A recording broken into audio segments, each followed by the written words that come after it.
છે ને ચોમાસું નજીક આવતા ભાવનગર મહાનગરપાલિકા એક્શન મોડમાં આવી ચૂકી છે અને ભાવનગર મહાનગરપાલિકા દ્વારા જે જર્જરિત મકાનો છે તેને ખાલી કરવા માટે નોટિસ પણ આપી દેવામાં આવી છે અને સાથે જ એ હાઉસિંગ બોર્ડના 15 મકાનો 15 બ્લોકના 252 મકાનો છે તેઓને નોટિસ આપવામાં આવી છે અને તેના વીજ પાણી ગટર કનેક્શન કાપી નાખવા માટેના હુકમ પણ આપી દેવામાં આવ્યા। સાથે જ એ મકાન માલિકોને 10 દિવસનો સમય આપવામાં આવ્યો છે કે તાત્કાલિક તેને ખાલી પણ કરી દેવામાં આવે। રોજનું રોજ લાવીને ખાતા તેવી પરિસ્થિતિમાં લોકો અહીં વસવાટ કરી રહ્યા છે। હાલ આ લોકો ભાડું ચૂકવી શકે તેવી પરિસ્થિતિમાં નથી, ત્યારે તમામ એ રહીશો સરકારની સામે મદદ માંગી રહ્યા છે અને મહાનગરપાલિકાને કહી રહ્યા છે કે થોડોક સમય અમને આપો। ભાવનગર મહાનગરપાલિકા દ્વારા જર્જરિત મકાનોને ધરાશાયી કરવા માટેની અત્યારે કાર્યવાહી શરૂ છે, ત્યારે અમે ઊભા છીએ ભાવનગરના આનંદનગર વિસ્તારની અંદર જૂના 3 માળિયામાં। આ વિસ્તારની અંદર અત્યારે હાલમાં 700 જેટલા મકાનો આવેલા છે, જેમાંથી 252 મકાન એવા છે કે જે એકદમ જીર્ણ થઈ ગયેલા છે અને મહાનગરપાલિકા દ્વારા અગાઉ એને નોટિસ આપી દેવામાં આવી હતી।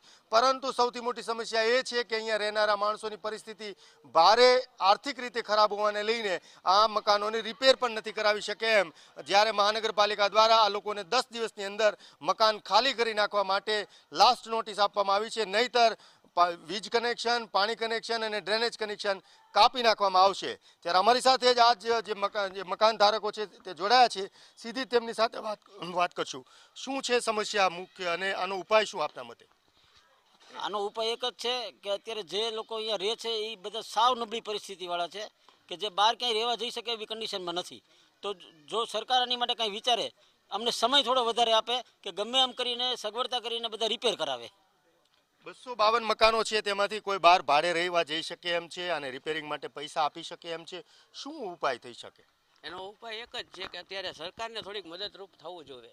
અત્યારે સરકાર પાસે જ અમે છીએ, સરકાર જે યોજના કરે એમાં છે, થોડીક સરકાર વતી અમને સહાય મળે તો અમે આગળ વધી શકીએ। આમાં અમુક મકાનમાં એવા માણસો રહેશે રોજ લાવે રોજ ખાય છે, એ લોકો ક્યાંથી પૈસા કાઢી શકે?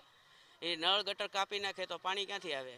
અમુક માણસો એવા છે કે રોજનું લાવીને રોજ ખાનારા લોકો છે, અમુક વિધવા મહિલાઓ પણ રહે છે અંદર અને તેમના જે પેન્શન હોય તેના ઉપર જ એમનું ઘર ચાલતું હોય છે, તે રિપેરિંગના ક્યાંથી પૈસા કાઢે તે સવાલ છે।